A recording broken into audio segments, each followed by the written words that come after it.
Alrighty, so here we have a nice big canvas down here. And I'm not going to use a cup technique because it is just simply too big.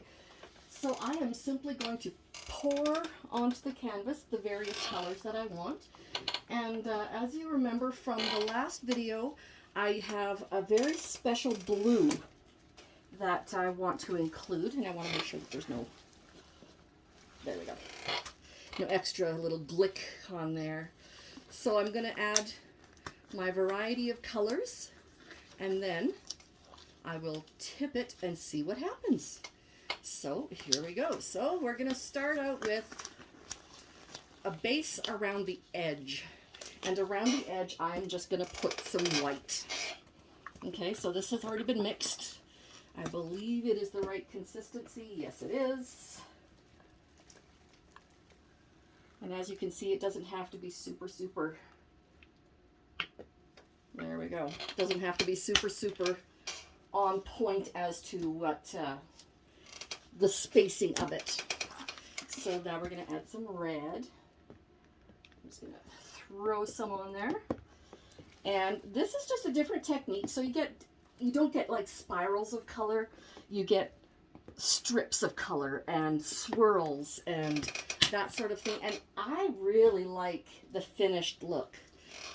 Because it's a large container, I'm going to take the lid off of this and I'm going to put it on that way, because otherwise it's just going to squirt and leave a mess.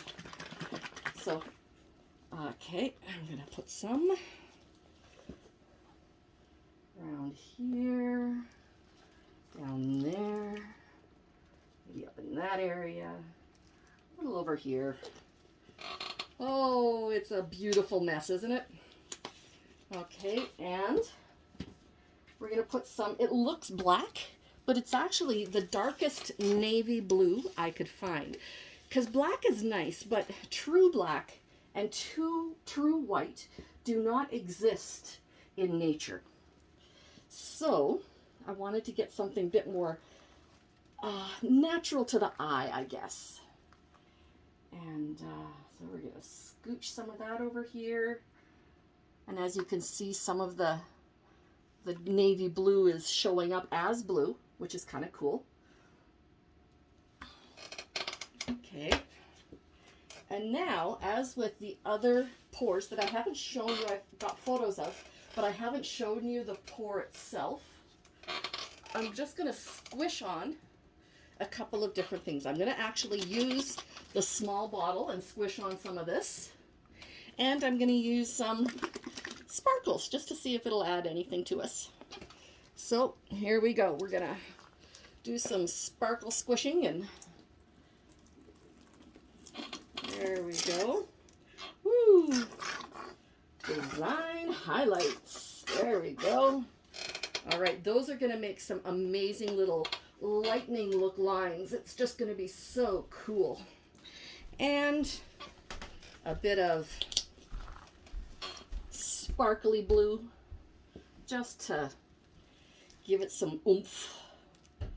And as you can see, it looks kind of milky white right now, but as it dries, the milkiness goes away and the blue shimmer starts to take place. So I'm going to tip it some, and I will come back to you later.